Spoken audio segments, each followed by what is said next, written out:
The sharing of biased and false news has become all too common on social media. More alarming, some media outlets publish these same fake stories without checking facts first. The sharing of biased and false news has become all too common on social media. More alarming, some media outlets publish these same fake stories without checking facts first. Unfortunately, some members of the media use their platforms to push their own personal bias and agenda to control exactly what people think, and this is extremely dangerous to our democracy. This is extremely dangerous to our democracy. This is extremely dangerous to our democracy. This is extremely dangerous to our democracy. This is extremely dangerous to our democracy. This is extremely dangerous to our democracy. This is extremely dangerous to our democracy. This is extremely dangerous to our democracy. This is extremely dangerous to our democracy. This is extremely dangerous to our democracy. This is extremely dangerous to our democracy. This is extremely dangerous to our democracy. This is extremely dangerous to our democracy. This is extremely dangerous to our democracy. This is extremely dangerous to our democracy. This is extremely dangerous to our democracy. Not only have our media corporations been funded and owned by high-end Illuminati elites and puppets like the Rockefellers and Robert Maxwell since their inception, but this same system of control also remains today.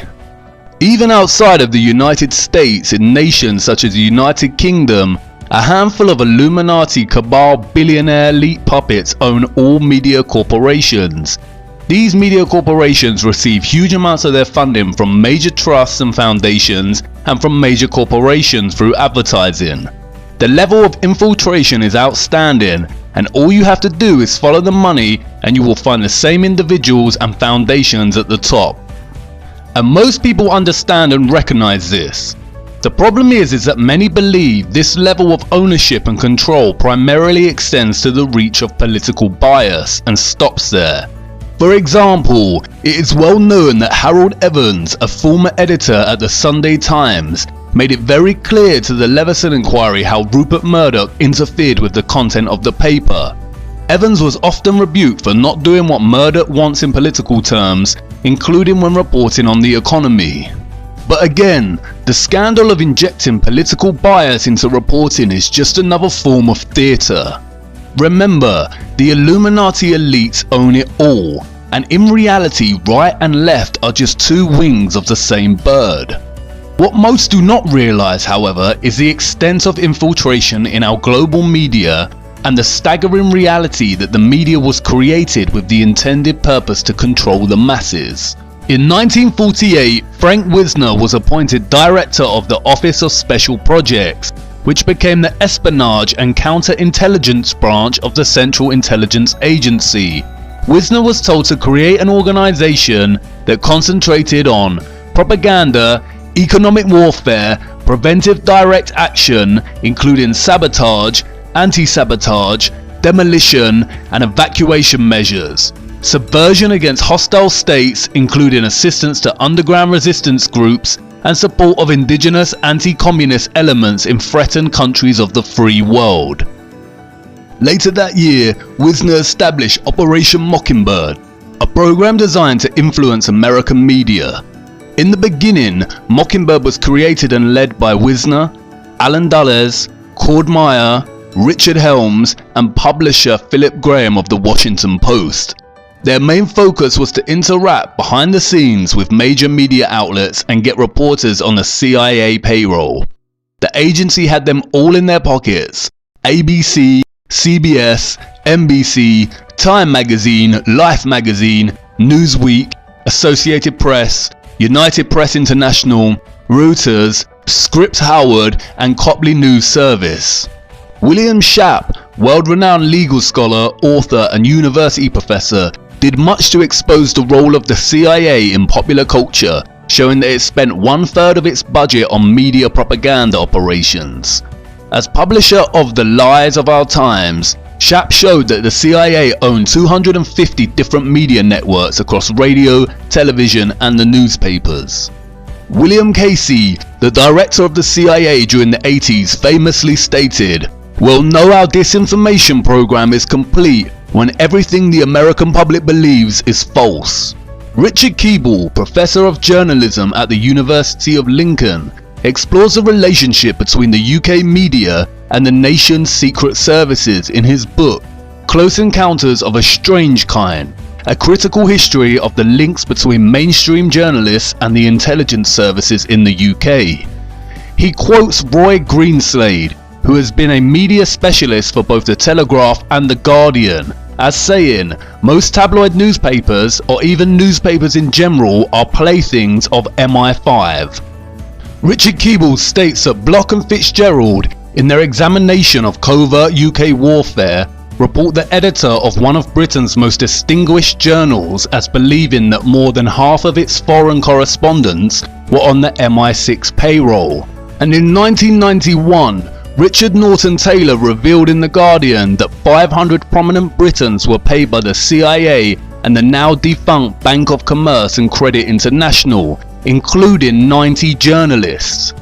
David Lee, former investigations editor of The Guardian, wrote about a series of instances in which the secret services manipulated prominent journalists. He claims reporters are routinely approached and manipulated by intelligence agents, and identifies 3 ways in which they do it. 1. They attempt to recruit journalists to spy on other people or themselves attempt to go under journalistic cover. 2. They allow intelligence officers to pose as journalists to write tendentious articles under false names. 3. The most malicious form. They plant intelligence agency propaganda stories on willing journalists who disguise their origin from readers. Robert Maxwell, father of Ghislaine Maxwell, owned the Mirror Group newspapers. He was also a triple agent for the CIA, MI5 and Mossad. Anderson Cooper, a prominent CNN anchor, apparently interned at the CIA before assuming his role at CNN. As if anyone can just intern at the CIA. And he is also the son of prominent high satanic priestess Gloria Vanderbilt. Similarly, there is a striking coincidence in the time frame from when the Pentagon DARPA-run LifeLog operation was shut down and when Facebook was launched. LifeLog aimed to gather in a single place just about everything an individual says, sees or does. Out of this endless ocean of information, computer scientists would plot distinctive routes in the data, mapping relationships, memories, events and experiences. This is in essence the same thing as Facebook. The LifeLog project was cancelled by DARPA on February 4th, 2004, the exact same day that Facebook was founded. They want you to believe some loser geek invented Facebook at Harvard, when in reality it was born from the secret military-industrial complex. Disguised as social networking, it is a subtle propaganda machine of control, influence, data collection and surveillance. Again, all of this points to infiltration instead of invasion. They know, as of today, and I say as of today at this hour, we have 33 confirmed positive tests for the virus. Yesterday we had 22 cases. Today we have 33 cases, so it has gone up by 11. That brings, those are 11 new cases.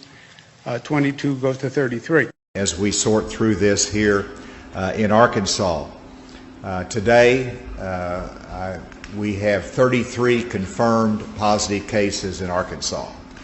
As of today, we have 33 confirmed cases with Boston residents. We expect those numbers to climb. As of this afternoon, we have 33 Pennsylvanians who have tested positive for COVID-19.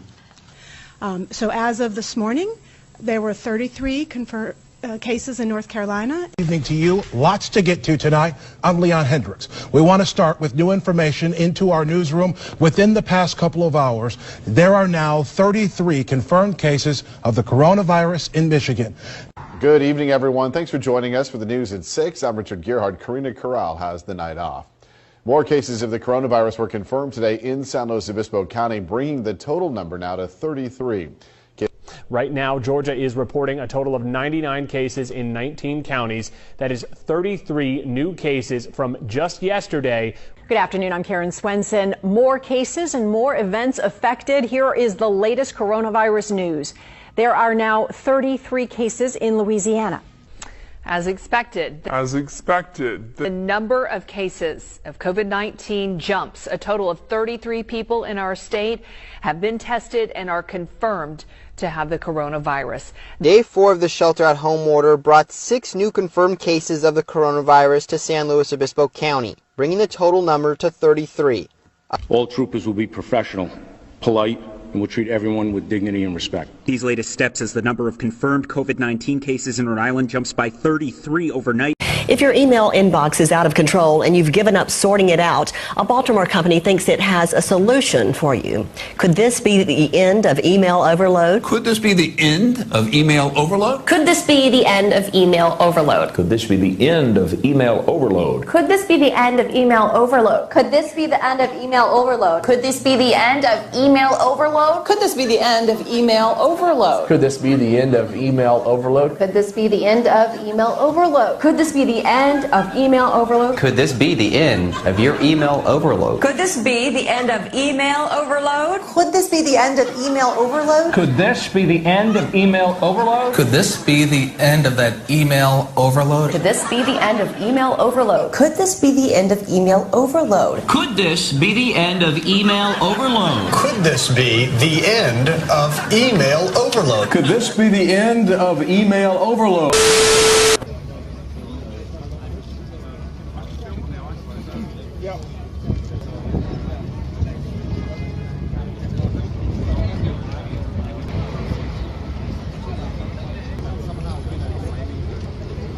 That sign, the rap sign.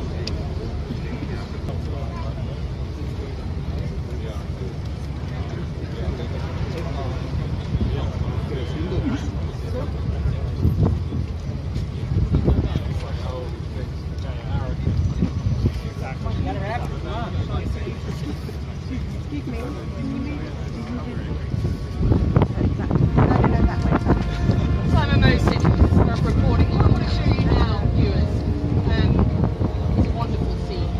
These are Muslim monks. Let's go, guys.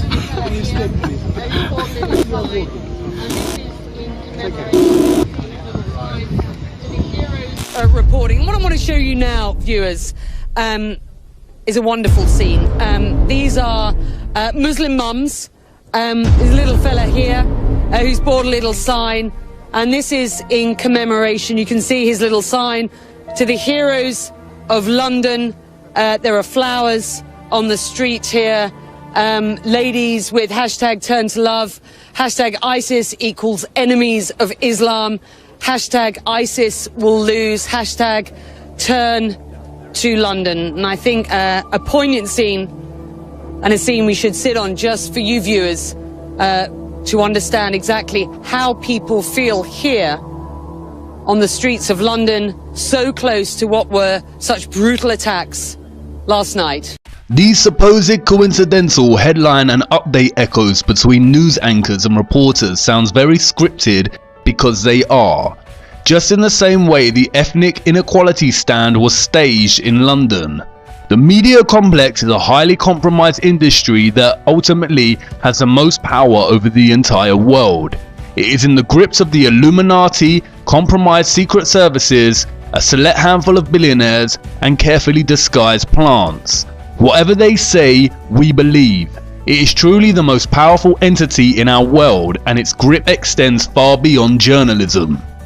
On the 18th of October 2019, a high-level pandemic exercise called Event 201, hosted by the Bill and Melinda Gates Foundation, gathered some of the big shots of the world to run a simulation and plan in the event of a global pandemic. They used the example of a coronavirus. What foresight they had! Even the stuffed toys they handed out on the day looked similar to the media's representation of COVID-19. In segment 4, they discussed communication strategies. They began with a mock news report and then discussed how to control and disseminate information. Here is a clip. Okay, others, yeah, Jane. Yeah, so can I agree with that? And my fact did come from the Edelman Trust Index, you'll be pleased to know, but also borne out by the work I've done as a CEO in my time. Can I also add that I think there are real technology opportunities here. I personally do not believe that trying to shut things down in terms of information is either practical or desirable. And we do have, I think, a couple of strategies that are available to us, one of which is the flood strategy, second of which is relying and informing and equipping trusted sources of information with the facts so they can then pass that on. But we also need to actually think about a technological answer to this. So there is work that's being done to actually create algorithms to sift through information on these kind of social media platforms. And I know that the Gates Foundation and others are funding organisations to work on things like this in order that people can actually have more confidence in the sources that they will use in any event. And then another issue, I suppose, is just through that, if you have a trusted source, I believe in the idea that we shouldn't be trying to control communication, but rather flood the zone in a sense with a trusted source that then is influential community leaders as well as health workers, as Brad noted, and others on these issues in order to try to amplify the message that's coming through. And flooding good information. So I think one of the ways that we need to approach this is to make sure that we have the right representatives on traditional media networks in order to portray our side of the story and make sure that there isn't misinformation. That's a manifestation of flood. Chris? Oh, sorry. No, I think a complementary tactic too is to tap faith-based organizations and civil society and other institutions to recruit them also to basically, almost at a grassroots level, continue to basically have the integrity of the information. The champion for TB in South Africa was Nando's Chicken. And so I think as we think about these large atypical players who have no credible vested interest in this issue but have a strong voice that's economically differentiated for their... You see here they talk about flooding the zone. This is a propaganda technique in which the government officials, the media and others literally flood our zone with the same messaging. It operates on repetition to create a consensus of belief. It can instill both fear and reassurance and works to shape our understanding of the world. They also talk about employing trusted voices to enforce their messaging. Trusted voices primarily take the form of organization officials, spokespersons, celebrities and famous individuals in whom we trust and admire. That's why Leonardo DiCaprio and Tom York are great puppets to promote action for climate change, another silly hoax. And Beyonce and John Boyega lead the way to enforce dangerous, divisive social movements like Black Lives Matter. We have seen so many celebrities from Lady Gaga, Piers Morgan and many others reinforce the importance of following the rules during the COVID-19 pandemic. Celebrities and Hollywood stars, as we have seen, are complicit in the satanic Illuminati complex, and they have everything in the world, but there will be times when they are called upon to do the work of steering our minds in certain directions. It is these same tactics of manipulation that we see in the coverage of Flat Earth. Throughout the last 5 years, as Flat Earth was gaining popularity and people were beginning to question the absurdity of living on a giant spinning space testicle, many took to social media platforms such as YouTube, Facebook and Twitter to collectively start exploring the notion that our Earth is not a globe. Let's examine the media's response to this and the use of trusted voices. To be going backwards. Like you talk in the book about how we now have to listen to people saying the Earth is flat. Yeah, yes, that's one of the pieces in there is about the new Flat Earth International Conference. It isn't a conference from the 14th century. This is a conference that started, I think, in 2017. And it is a growing thing, and that's because people are so contrarian, people are so willing to believe unsubstantiated things that have websites, that they are now going back on the conclusion we have all rightly drawn about the shape of the planet we live on. And that people are sort of going, and by people I mean idiots, and saying, I'm a questioning person, so why am I going to go along with this idea that the world is round? Well, I'll tell you why, because people went up in a rocket, looked out of the window and took a bloody photo. theory. Put aside the fact that we've taken photographs of it and you can see a horizon, and not only can you see the horizon, but you can see things move behind the horizon or in front of the horizon, depending on the height that you choose to look at the things.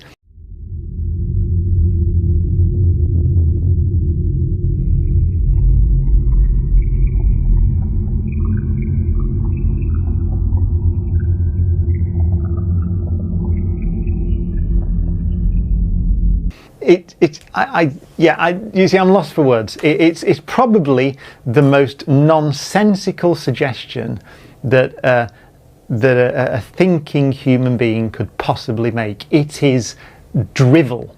In the Middle Ages, what shape did people think the world was? Flat.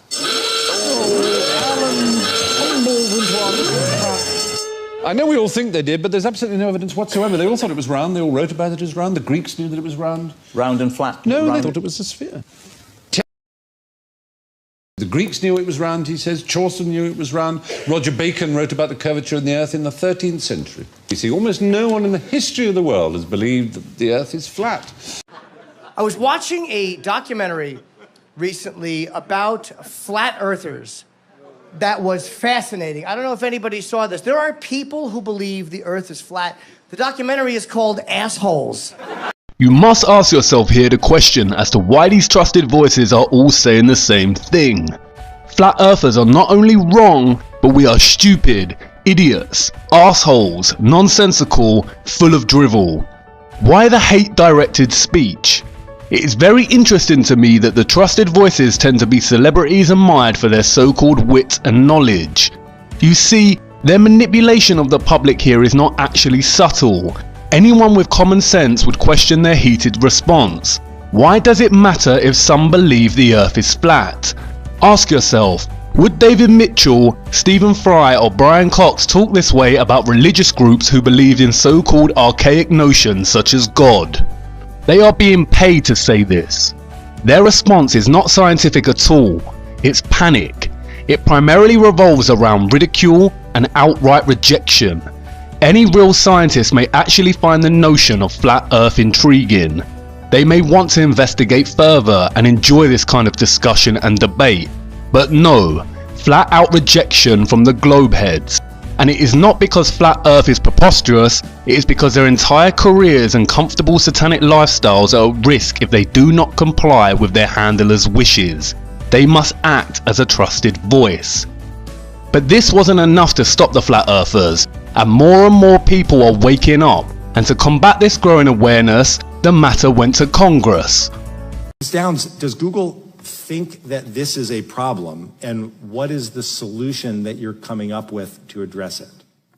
Thank you for the question. So as you noted, when Alex Jones posted the video you described saying that the survivors of the Parkland massacre were crisis actors, that violated our harassment policy. We have a specific policy that says if you say a well-documented violent attack didn't happen, and you use the name or image of survivors or victims of that attack, that is a malicious attack and it violates our policy. In terms of conspiracy theory content generally, our goal is to promote authoritative content to our users. So we have two principles that guide the way here. That's the first one, is we want to provide users with authoritative, trustworthy information. Downs, I'm sorry to cut you off. I only have a minute and a half, and I don't really need to hear what you're trying to provide. I want to know how you're dealing with all these conspiracy theorists on your platform. So the first way is by demoting low-quality content and promoting more authoritative content, and the second is by providing more transparency for users. So we're introducing boxes that provide factual information at the top of results that have shown themselves to turn up a lot of information that is counterfactual, such as searching for the Earth is flat on YouTube, where you see a lot of... Your response is to put a box saying, nope, the Earth is not flat. Correct. Okay. Again, ask yourself, if flat Earth is false and a conspiracy theory, why is it specifically being discussed in Congress? Did they also discuss Bigfoot and aliens? This is Juniper Downs, the global head of public policy and government relations for YouTube. The Congress session dressed itself up as attending to the matter of disinformation, when in reality it was a call for censorship. Furthermore, when trying to view this video on YouTube, you receive this message. Let's look at the ways YouTube censors flat Earth. First and foremost is the manner in which they use algorithms to promote manipulative content debunking flat earth, miserably might I add. All of the content on the first page focuses on debunking flat earth. Videos such as destroying flat earth without using science, not even debunking, destroying. Look at this Vice feature on flat earth. Look at the cover photo. It already sets the viewer up for rambles of what appears to be a crazy man. Based on what they're showing us, it seems very fake when we're being presented with things like the moon landing footage, and you've only got to look at it with a critical eye to see that it's done on a set.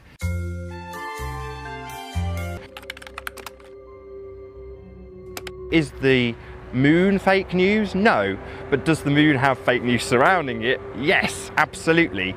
Of all of the celestial bodies, it's the one that would most indicate sphericity, is that the right word, being spherical, and therefore it's used by people like NASA to prop up the notion that we are living on a sphere also. So it's used to perpetuate fake news. And what about a Guardian feature on the so-called Flat Earth Society, titled "Meet the People Casting Aside 2,500 Years of Science"? I'm here today to tell you that your government is keeping you divided. Mother of all conspiracies is surely the flat earth. There is no curvature on this earth. It cannot be measured. I'm wondering if you could describe to me your circumstances when you started to look into this. I've spent the last 15 years looking for truth. My midlife crisis about that time. Everyone gets to that point in their life, you know, around about 40 odd, that you start wondering, you know, what is this all for? What am I doing here? How did your family take the news? My son went off and did his own research, came back and he said, yeah, I agree with you. And my ex-wife actually thinks I'm crazy. She thinks I'm mentally ill. It's not craziness. It's literally what a true scientist should be like. Should be open to everything. Before you became a flat earther, did you feel part of society? No, increasingly I've removed myself from the society because it's a wicked society. It's evil in places. You just have to turn on that hypno box, you know, in the corner every night, and you'll see the wickedness. And what about the BBC's coverage of this topic?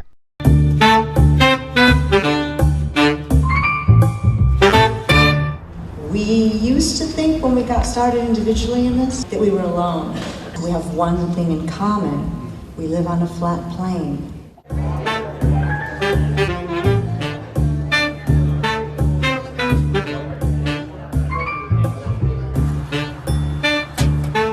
When you're watching videos at home, it's just you and the screen.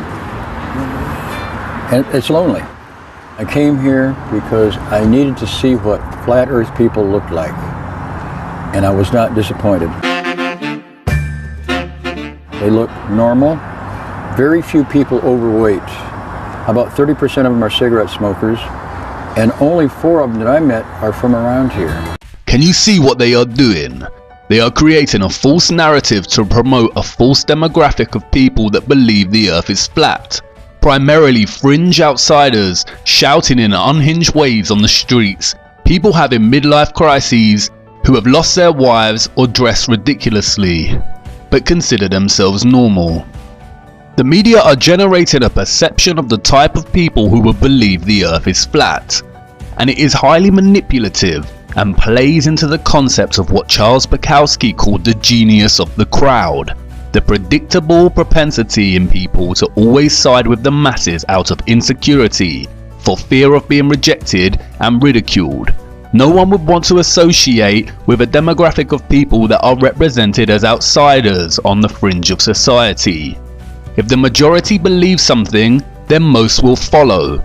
It applies to many things in life, from trends, reviews and critical acclaim, and to political beliefs and worldviews. People are attracted to the mass opinion. No one wants to be associated with a flat earther after watching these videos through fear of being laughed at, or they will stop in their exploration of flat earth because the media represents a community as a collection of fringe or insane individuals. It isn't glamorous, or even given the intellectual recognition it deserves. There is no in-depth discussion of the science behind the flat earth model, just a forced demographic narrative. The media here intervene to stop people even giving it a chance. YouTube pushes this content to the forefront.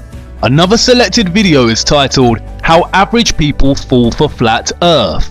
What do they mean, average people? They are patronizing us and playing the same tired hand of promoting bamboozlement as some kind of exclusive genius that the ordinary folk cannot fully grasp. YouTube's content fluctuates between making fun at the so-called flat earth idiots, aggressive debunking videos, and comedy sketches where people ask, if the earth is flat, why does no one fall off the edge? Flat earthers have never once said that there is an edge you can fall off from. And this type of redundant humour is enforced with memes. If you Google search flat earth, not only do the algorithms push forward similar content, but its image search is filled with satirical images that misrepresent the entire argument put forth by the flat earth community. You see, terms like flat earthers and flat earth community create a false idea that there is a unit of people that all hold the same specific beliefs. I am using it in this video for the sake of argument, but in reality flat earthers are just people digging for the truth, all with very different views and conclusions drawn from extensive research. But back to YouTube. They also censor searches when looking for something more specific. Here I type in Eric Dubay, a prominent flat earther and one of the smartest people I have come across on YouTube. YouTube promotes 2 of his current content before flooding the zone with the same trashy pseudo-scientific debunking videos. You see, they can't be too obvious in their censorship. Furthermore, when typing in flat earth, users are greeted by this sinister push at the top of the page. This is what Juniper Downs was talking about in her response to Congress. It is an insert from Wikipedia. Just an innocent bit of context to this field of inquiry that stresses that flat earth is an archaic, outdated mode of thinking about the world. If you type in Bigfoot, aliens, universe, you are not greeted with any such context box. Why not? And it doesn't stop there. YouTube has attached this sly context box to all prominent YouTube channel videos. And more sinisterly, YouTube removes flat earth videos, bans them, depopularizes them by removing likes and subscribers to people's channels. People have had their channels demonetized. Making videos is a lengthy, arduous process, and especially in relation to flat earth content, it requires a vast amount of research, time and effort, and yet YouTube deems it appropriate to defund these channels, but at the same time allows other YouTubers such as Jeffree Star to rise to fame. Near the butane. Amazing. We're gonna put up a picture of me and Nathan, just so you can stare at us while I get high. Be right back. Screenshot where someone on her wedding video, which this is like your special day, honey, asked, I bet you Jeffree Star is at home watching this. I'm actually not, baby. I'm busy running a multi-million-dollar company, or maybe 5 companies, and I'm a little busy over here filming and just, you know, living my life. But someone wrote, I get Jeffree Star is probably at home watching this, or something like that. I'll throw up a screenshot right now.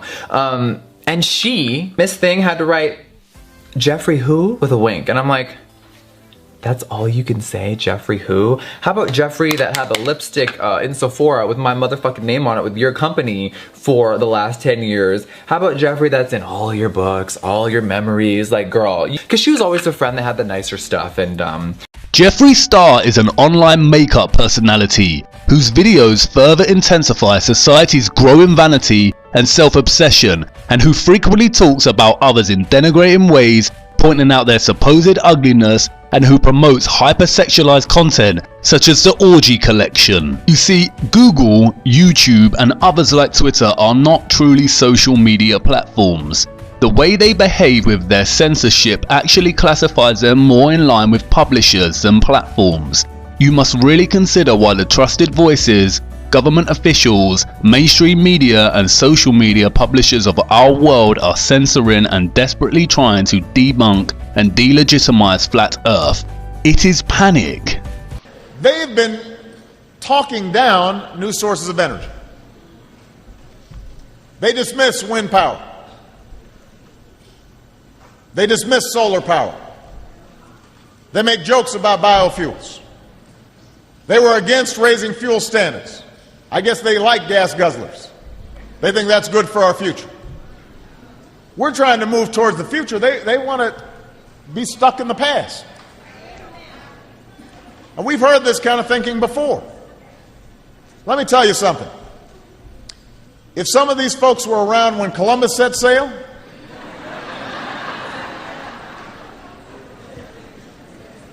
they must have been founding members of the Flat Earth Society. They would not have believed that the world was round. We don't have time for a meeting of the Flat Earth Society. We don't have time for a meeting of the Flat Earth Society. We don't have time for a meeting of the Flat Earth Society. If I say that the world is round and someone else says it's flat, that's worth reporting. But you might also want to report on a bunch of scientific evidence that seems to support the notion that the world is round. In other breaking news, the world is round, not flat.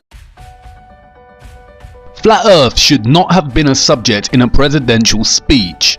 Why doesn't he reference UFO believers or other so-called groups that fit into the camp of conspiracy theorists?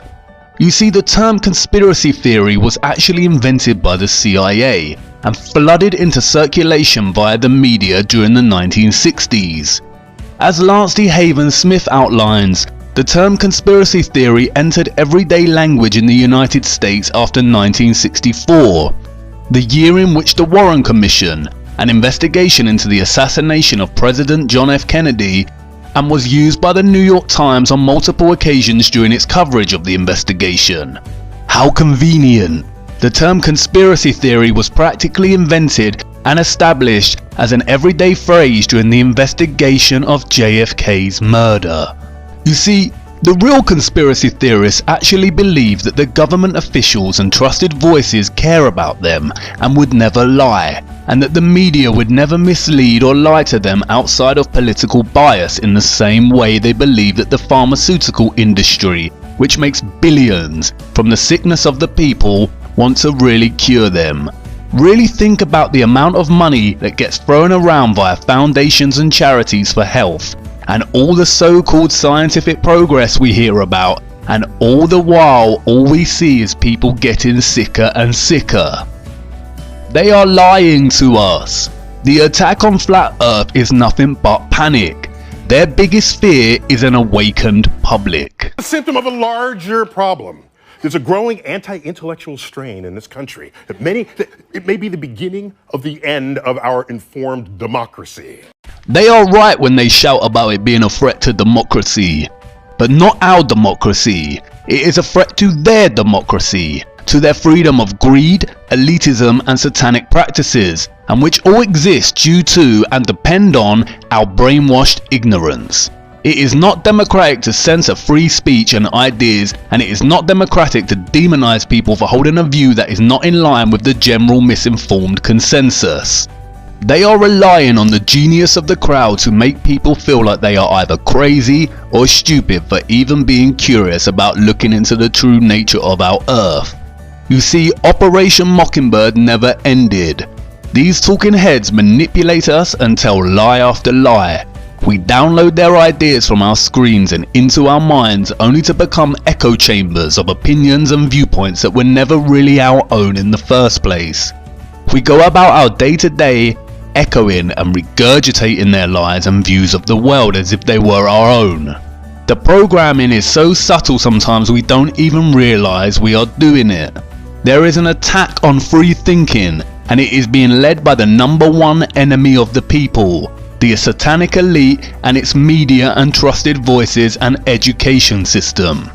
Out of this entire series, this is in many ways the most important thing you could take away and raise your awareness to. I used to be extremely brainwashed, and breaking away from this sick matrix of lies is the best thing I ever did. But come on, enough of this. We have to get back to Flat Earth. We have to understand the mechanisms that make it all possible in the first place. Come with me now to episode 10. It's time to talk about energy.